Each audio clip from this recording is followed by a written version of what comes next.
Afternoon students, हमारा banking में 5th chapter चल रहा है। 4th चैप्टर हमारा कंप्लीट हो गया है। 4th चैप्टर का नाम क्या था आपका?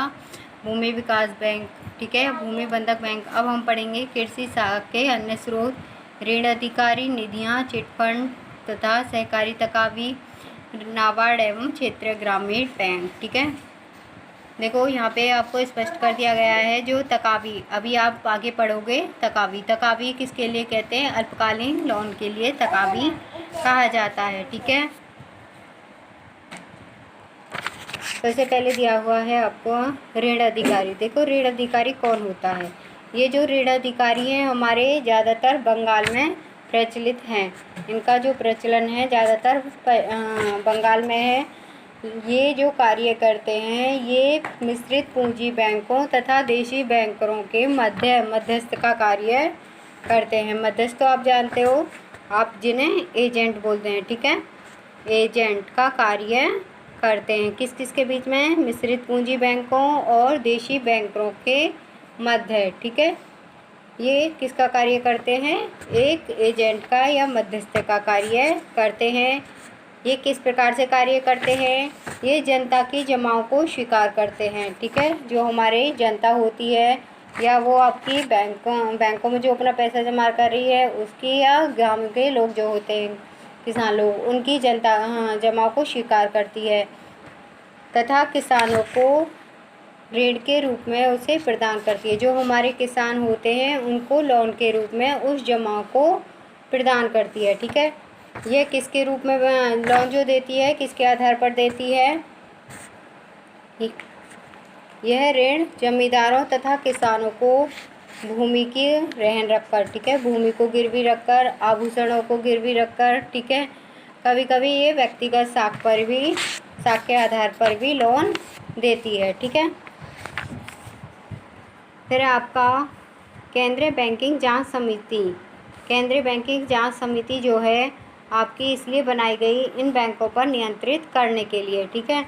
उसमें सुझाव दिए गए कि इन बैंकों को बैंकिंग अधिनियम 1949 के अंतर्गत नियंत्रित किया जाना चाहिए। किसके अधीन? बैंकिंग अधिनियम 1949 के अंतर्गत, ठीक है।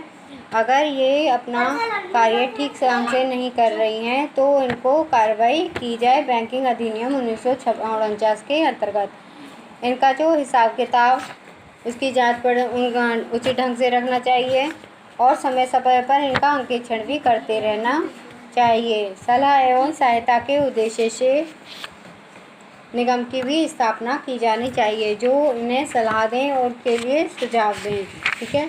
उसके लिए एक निगम की स्थापना करनी चाहिए। समझ में आया? ऋण अधिकारी कौन होता है? जो मिश्रित पूंजी बैंकों तथा देशी बैंकरों के मध्यस्थ का कार्य करता है, जनता की जमा को स्वीकार करता है और किसानों को लोन प्रदान करता है।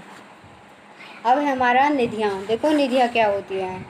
निधियाँ जैसे गांव में कमेटी चलती है उसी प्रकार से निधियाँ होती हैं। इसमें हम जो हमारी ये संस्था होती है पारस्परिक आर्थिक सहायता के लिए बनाई जाती है, ठीक है। ये कुछ व्यक्तियों के द्वारा बनाई जाती है।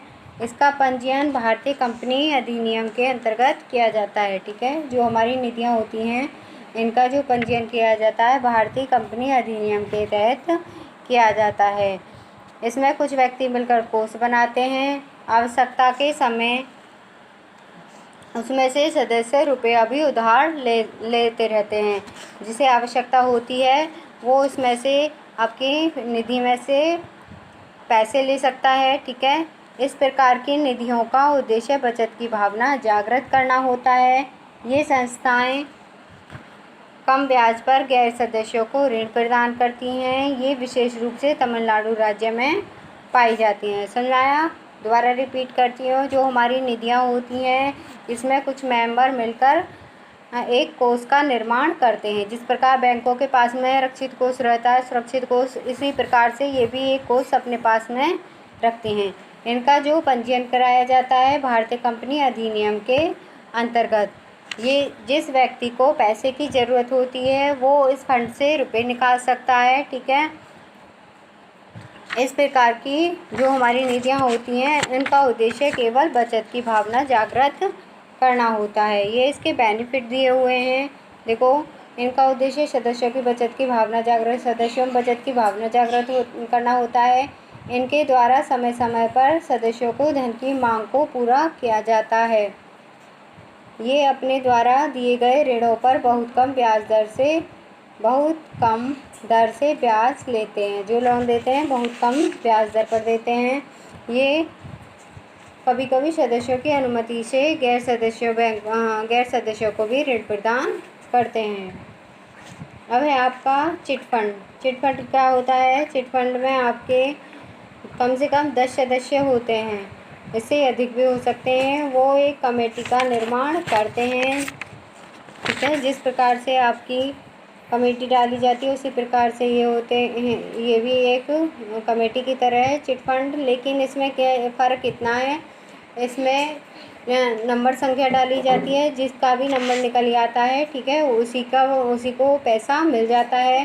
पैसा इसमें किस्तों में जमा करना होता है, और जिस व्यक्ति को पैसे की ज़रूरत होती है वह व्यक्ति उसमें से चिट फंड से रुपए निकाल सकता है। दोबारा रिपीट कर रही हूँ, चिट फंड क्या है। देखो, चिट फंड जैसे गांव में कमेटी डालते हैं ना, उसी प्रकार से होता है, लेकिन इसमें फ़र्क कितना होता है। इसमें हर मास एक चिट दी जाती है, प्रत्येक सदस्य को हर मास एक चिट दी जाती है जिस पर एक संख्या लिखी होती है। प्रत्येक मास में एक निश्चित तिथि को लॉटरी निकाली जाती है। जिस सदस्य की चिट संख्या निकल आती है उसी को वो मिल जाती है। कमेटी में क्या करते हैं, हम बोली लगाते हैं। इसमें हम बोली लगाने की ज़रूरत नहीं होती, केवल लॉटरी चिट डाली जाती हैं। जिसकी चिट संख्या आ जाती है उसी को पैसा दे दिया जाता है। इस प्रकार के जो चिट फंड हैं आपके कोलकाता, चेन्नई, दिल्ली, कानपुर आदि शहरों में ज़्यादा प्रचलन में है, ठीक है। दोबारा से जब तक चिट फंड सभी की नहीं निकल जाए, जब तक चिट सभी की नहीं निकल जाती है तब तक नेक्स्ट कि मतलब कि जो रुपये मिलता है दूसरे व्यक्ति को नहीं मिल सकता है, जब तक कि सभी की चिट नए निकल आए, ठीक है। ये इसके मेरिट्स हैं। देखो, बचत को प्रोत्साहन होता है, इकट्ठी धनराशि प्राप्त होती है, पारस्परिक सहयोग में वृद्धि होती है, संकट काल में सहायक होती है। कोई भी संकट आ जाए, ठीक है, एक्सीडेंट हो जाए या कोई पैसे की ज़रूरत पड़ जाए तभी ये सहायक होती है। इसके दोष हैं, धोखाधड़ी व बेईमानी की संभावना रहती है, पारस्परिक विवाद का भय रहता है, योजना के सफल होने का सदैव भय होता है, ठीक है। ये इसके मेरिट्स हैं और ये डिमेरिट्स।